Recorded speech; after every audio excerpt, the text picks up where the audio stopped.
Hello, ഞാൻ വിസ്മയ, healing ഹാപ്പിനെസ്സിലെ consultant സൈക്കോളജിസ്റ്റാണ്. നമ്മൾ ഇന്നിവിടെ ഡിസ്കസ് ചെയ്യാൻ പോകുന്നത് പാരനോയിഡ് പേഴ്സണാലിറ്റി ഡിസോർഡറിനെ കുറിച്ചാണ്.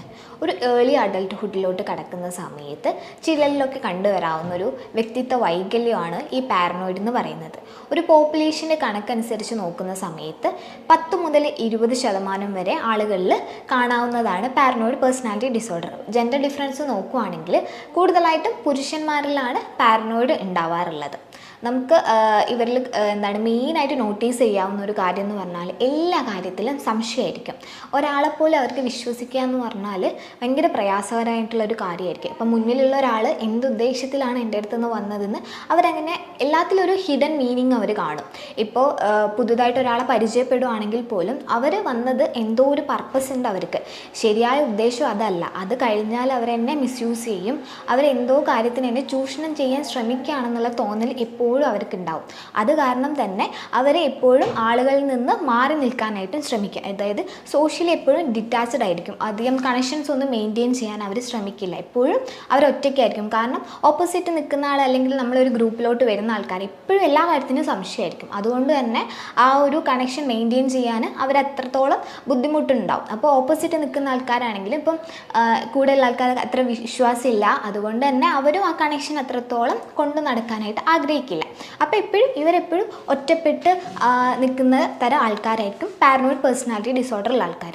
പൊതുവേ പാരനോയിഡ് അല്ല, പേഴ്സണാലിറ്റി ഡിസോർഡറുള്ള ആൾക്കാർ തന്നെ സ്വന്തം ഒരു എനിക്കാണ് ഈ ഒരു ബുദ്ധിമുട്ടുള്ളത് അല്ലെങ്കിൽ ഞാനാണ് മാറേണ്ടത് എന്നുള്ള കാര്യമൊന്നും അവർക്ക് മനസ്സിലാവില്ല. ഇൻസൈറ്റ് ഉണ്ടാവില്ല. എൻ്റെ ഒരു ബുദ്ധിമുട്ടാണ് അല്ലെങ്കിൽ എനിക്കുള്ളൊരു പ്രശ്നമാണ്, എൻ്റെ പേഴ്സണാലിറ്റിയിലുള്ള ഒരു വൈകല്യമാണ് ഇത്തരം കാര്യങ്ങൾക്കൊക്കെ ലീഡ് ചെയ്യുന്നത്, ഞാനാണ് മാറേണ്ടത്, ബാക്കിയുള്ളവരല്ല ഇവിടെ പ്രശ്നമെന്ന് അവർക്ക് മനസ്സിലാക്കാനായിട്ട് പറ്റില്ല. അത് കൂടുതലും പാരനോയിഡിൽ നമുക്ക് നല്ലതുപോലെ കാണാൻ പറ്റും. കാരണം ബാക്കിയുള്ളവർ നല്ലൊരു ഉദ്ദേശത്തോടെ ചെയ്ത ഒരു കാര്യമാണെങ്കിലും ഇവർക്ക് എപ്പോഴും സംശയമായിരിക്കും.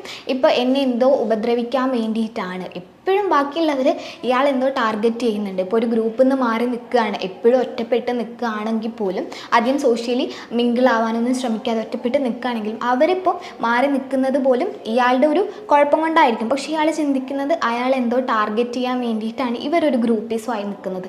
അങ്ങനെ അവർ ആ ഒരു മൈൻഡ് സെറ്റുമായിട്ടായിരിക്കും പോകുന്നത്. ആൾക്കാർ പൊതുവെ ഒരു മുൻധാരണയോടെ ആയിരിക്കും എല്ലാ കാര്യത്തെയും സമീപിക്കുക. അതായത് ഇവർ തന്നെ കണക്ക് കൂട്ടും, ഇയാൾ എൻ്റെ അടുത്തേക്ക് വരുന്നത് അല്ലെങ്കിൽ ഈ കാര്യം എന്നോട് ചെയ്യാൻ പറഞ്ഞതിൻ്റെ പിന്നിൽ എന്തോ ഒരു ദുരുദ്ദേശമുണ്ട്, എന്നെ ഉപദ്രവിക്കാനാണ്, അല്ലെങ്കിൽ എന്നെ എന്തോ ഒരു കാര്യത്തിൻ്റെ പേരിൽ ടാർഗറ്റ് ചെയ്തിട്ട് മാക്സിമം യൂസ് ചെയ്തിട്ട് അങ്ങനെ ചൂഷണം ചെയ്ത് ഒഴിച്ച് വിടുകയാണ്, അതിന് വേണ്ടിയിട്ടാണ് ഇയാൾ എൻ്റെ അടുത്ത് വന്നതെന്നുള്ളൊരു മൈൻഡ് സെറ്റായിരിക്കും ഇവർക്ക് ഉണ്ടാവുക. അതുപോലെ തന്നെ ഇവരെല്ലാ കാര്യത്തിലും അവരെ തന്നെ ബ്ലെയിം ചെയ്യാനായിട്ടും ശ്രമിക്കും. ഇപ്പോൾ വേറൊരാൾ ചെയ്ത തെറ്റാണ്, അതിപ്പോൾ അങ്ങനെ തന്നെ പ്രൂവ് ചെയ്തതാണെങ്കിൽ കൂടി ഇവരത് സ്വയം ഏറ്റെടുക്കാനും അത് എൻ്റെ മിസ്റ്റേക്ക് കൊണ്ടാണെന്ന് വിലയിരുത്താനായിട്ടാണ് ശ്രമിക്കുന്നത്. അതുപോലെ തന്നെ പാരനോയിഡുള്ള ആൾക്കാർ ഒന്നും മറക്കില്ല പെട്ടെന്ന്. അവരെ ആരെങ്കിലും പണ്ട് വേദനിപ്പിക്കുകയോ അല്ലെങ്കിൽ ഇൻസൾട്ട് ചെയ്യുകയോ ഏതെങ്കിലും തരത്തിൽ മുറിവേൽപ്പിക്കുകയോ ചെയ്താൽ അതൊക്കെ മനസ്സിൽ ഇങ്ങനെ കൊണ്ടുനടക്കും. ഒരു പകയായിട്ട് എപ്പോഴും അവരുടെ മനസ്സിലുണ്ടാകും. ആ ഒരു വൈരാഗ്യം കൊണ്ട് നടക്കുന്നതുകൊണ്ട് തന്നെ ഒരു തക്കം കിട്ടിയാൽ അവരത് പ്രയോഗിക്കുകയും ചെയ്യും. അതിപ്പോൾ വാക്കാലാണെങ്കിലും അങ്ങനെ മുറിവേൽപ്പിക്കാൻ കിട്ടിയ അവസരങ്ങളൊന്നും അവർ പാഴാക്കില്ല. അങ്ങനെ ഹേർട്ട് ചെയ്യുക എന്നുള്ളത് അവരിൽ കണ്ടുവരുന്ന ഒരു സിംറ്റമാണ്. ഇപ്പോൾ മനസ്സിൽ പക കൊണ്ട് നടന്നിട്ട് ഒരു തക്കം കിട്ടിയാൽ അവരത് എപ്പോഴാണെങ്കിലും പ്രയോഗിക്കുക തന്നെ ചെയ്യും. പാരനോയിഡുള്ള ആൾക്കാർ സംശയമാണെന്ന് പറഞ്ഞല്ലോ. അപ്പോൾ വീട്ടിലാണെങ്കിൽ കൂടി ഇപ്പോൾ പാരൻസിനെ ആണെങ്കിലും അവർക്ക് സംശയമായിരിക്കും. ഇപ്പോൾ ഒരു സിവിയർ ആയിട്ടാണ് ഈ ഒരു കണ്ടീഷനെങ്കിൽ നമുക്ക് മനസ്സിലാക്കാം അവർ വീട്ടിലുള്ള ചെറിയ ചെറിയ ഓരോ കാര്യത്തിൽ പോലും ഭയങ്കരമായിട്ട് സംശയിക്കും. ഇപ്പോൾ പാരൻസ് എന്തെങ്കിലും ഫുഡ് ഉണ്ടാക്കി തന്നാൽ പോലും എന്നെ കൊല്ലാനായിട്ട് അല്ലെങ്കിൽ ഉപദ്രവിക്കാനായിട്ട് പോയിസൺ ചേർത്തിട്ടുണ്ടോ എന്നൊക്കെ ഇവർക്ക് ഡൗട്ടായിരിക്കും. ഒരു മാരീഡ് ലൈഫിലോട്ടൊക്കെ നോക്കുന്ന സമയത്ത് ഇപ്പോൾ ഹസ്ബൻഡ് ആൻഡ് വൈഫിൽ ഇപ്പോൾ ഹെൽത്തി ആയിട്ട് പോകുന്ന ഒരു റിലേഷനാണ്. അതിലിപ്പോൾ ഹസ്ബൻഡിന് പാരനോയിഡ് പേഴ്സണാലിറ്റി ഡിസോർഡർ ആണെങ്കിൽ ഇപ്പോൾ ഭാര്യ മുന്നേ ഉള്ള ഏതെങ്കിലും ഒരു ഫ്രണ്ടുമായിട്ട് കൂടുതലായിട്ട് സംസാരിക്കുന്നു, അല്ലെങ്കിൽ ഇടയ്ക്കിടയ്ക്ക് ഇപ്പോൾ ഫോൺ കോൾസൊക്കെ കൂടി വരുന്നു, ഫോണിൽ കൂടുതലായിട്ട് സമയം സ്പെൻഡ് ചെയ്യുന്നുണ്ടെങ്കിൽ അവൾ ഇപ്പോൾ വേറൊരു റിലേഷനിലോട്ട് മാറി, ഇപ്പോൾ എന്നെ വേണ്ടാന്നൊരു തോന്നൽ അവൾക്ക് വന്നു തുടങ്ങിയെന്ന് കരുതിയിട്ട് ആ ഒരു റിലേഷൻഷിപ്പിൽ ഇഷ്യൂസും കാര്യങ്ങളും വരാനായിട്ട് ചാൻസ് ഉണ്ട്. ഇതിപ്പം ഒരു അഡൽട്ട്ഹുഡിൽ മാത്രമല്ല, ഇപ്പോൾ ഒരു മുതിർന്ന ആൾക്കാരിലാണെങ്കിലും നമുക്ക് കാണാവുന്നതാണ്. അതായത് ഇപ്പോൾ പാരൻസിൻ്റെ ഇപ്പോൾ ഉപ്പാപ്പമാരോ അല്ലെങ്കിൽ മുത്തശ്ശന്മാരൊക്കെ ആണെങ്കിൽ അവരിലും നമുക്ക് കണ്ടുവരാം. ഇപ്പോൾ അവരുടെ പ്രോപ്പർട്ടീസൊക്കെ കൈവശപ്പെടുത്താനായിട്ടാണ്. ഇപ്പോൾ പെട്ടെന്ന് എൻ്റെ അടുത്ത് ഒരു സ്നേഹം ഹോസ്പിറ്റലിലേക്കൊക്കെ കൂടുതൽ കൊണ്ടുപോകുന്നത് അതിന് വേണ്ടിയിട്ടാണ്. എൻ്റെ സ്വത്ത് വകകളൊക്കെ അവർ തട്ടിയെടുക്കുന്നു കരുതിയിട്ട് അതിൻ്റെയൊക്കെ കീയൊക്കെ എപ്പോഴും അവർ കൊണ്ട് നടക്കുക, അതൊക്കെ തലേണയുടെ പുറകിലൊക്കെ എപ്പോഴും സൂക്ഷിച്ച് അവർക്ക് സംശയമായിരിക്കും എന്നെ അപായപ്പെടുത്തിയിട്ട് ഇതൊക്കെ അടിച്ചു മാറ്റാൻ വേണ്ടിയിട്ടാണോ ഇപ്പം എൻ്റെ അടുത്ത് കുറച്ച് സ്നേഹം കാണിച്ച്